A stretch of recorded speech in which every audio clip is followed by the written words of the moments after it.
Okay, so my refutation speech is the claim I'm refuting is that sexual discrimination plays a negligible role in the wage gap between men and women. My opponent had three secondary claims, which were: one, that occupational segregation between men and women is responsible for the wage gap. Two, gender-associated societal roles expands the wage gap between men and women.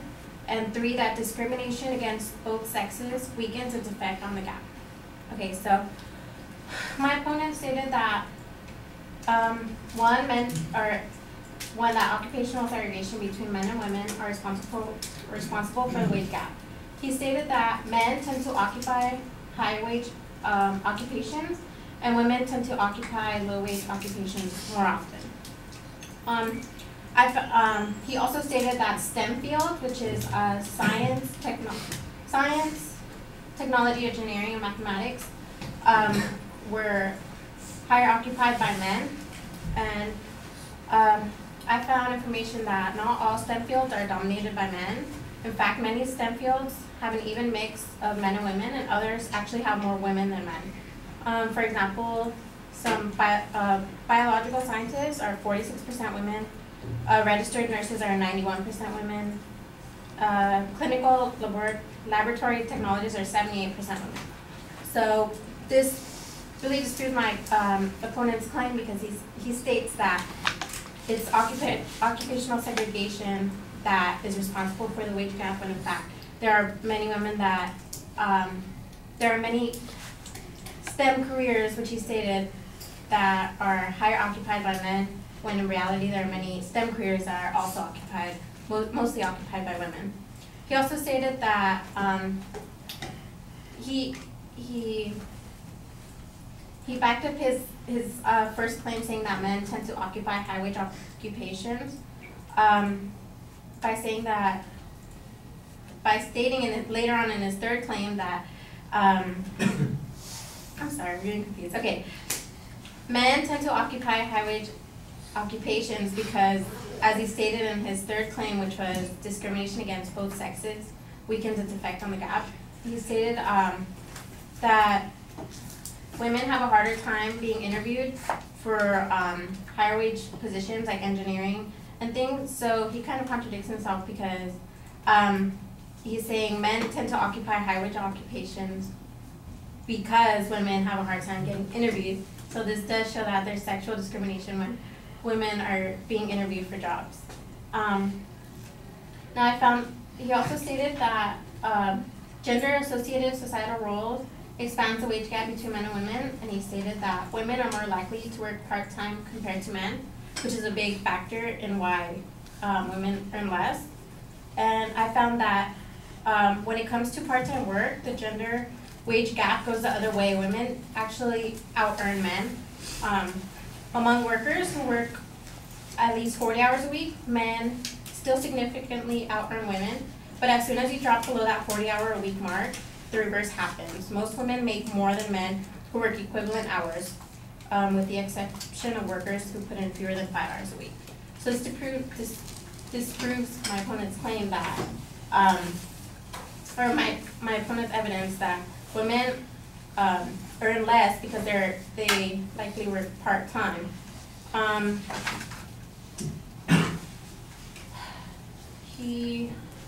sorry.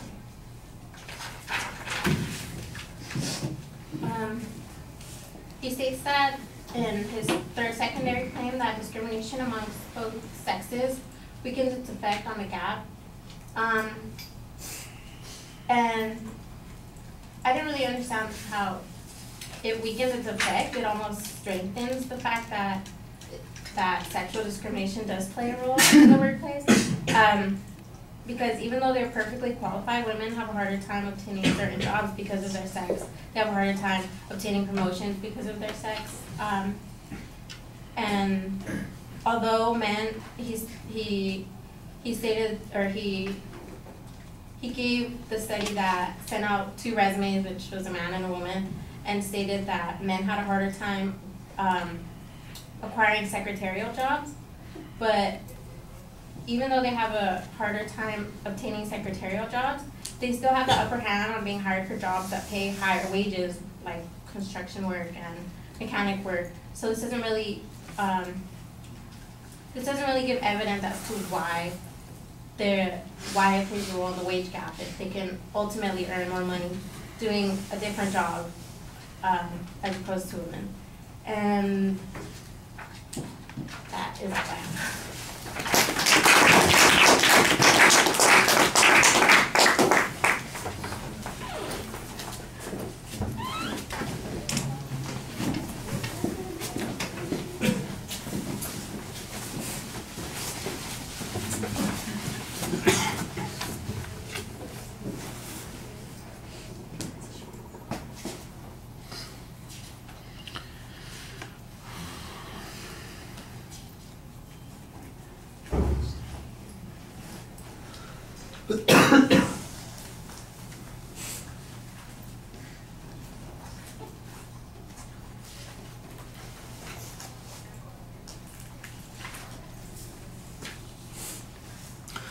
All right, the structural stuff is pretty good to begin with, but I do think that you jumped down to that third point prematurely. I know that you see an argument that applies to that third point and it's useful on the first point, but it did get a little bit confusing that you're having to come back to the third point in a later part of the speech.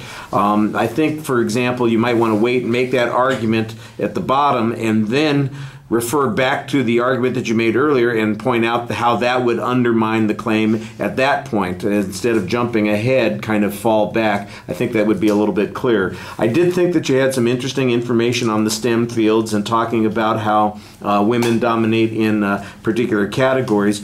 I do think that you probably need some general evidence about how substantial those categories would be in terms of total employment so we could see how it affects the wage numbers. But for example, even though women make up a huge majority, I mean, what is 97% of registered nurses, for instance, if registered nurses make relatively low incomes and compared to other STEM fields, then I think that you may not have responded as effectively as you could. I do think it raises some good doubt, though, and I thought that that was a good approach there to kind of find some information that applies to the particular field that the advocate's talking about there. On the second part, where you're talking about the part-time work, I do think that you have a good explanation of what you're talking about. Again, I'm not sure that the inference follow-through is that part-time versus full-time, the results are different. I think what the advocate is saying is that women take these positions, but they have to leave it part of the time. It's not that they're working in part-time positions. So you're really kind of comparing two different groups here. This is sort of one of those fallacies that we talked about where the meaning of the terms change in the course of the argument. And part-time doesn't necessarily mean the same thing in the way that the advocate's using it and how you're using it. But I thought that you had good data on there to show that, in fact, women who do work only part of the time make more than men. So it should be balancing out to some degree the statistical information that the advocate's talking about. So I think that that's a good press. Again, I'm not sure in the long run, if we were looking at it in more detail, that it would be successful, but I think in the context of an argument here that it raises good questions. I actually thought that your argument on the third point was the one that you did the best job delivering and making clear how you're reasoning on this particular point, and you summarized it really well. And you're actually talking to us on that point. And even though you don't have a bunch of evidence on that point like you had on the other points, your reasoning is a lot clearer here, and I appreciated that. All right.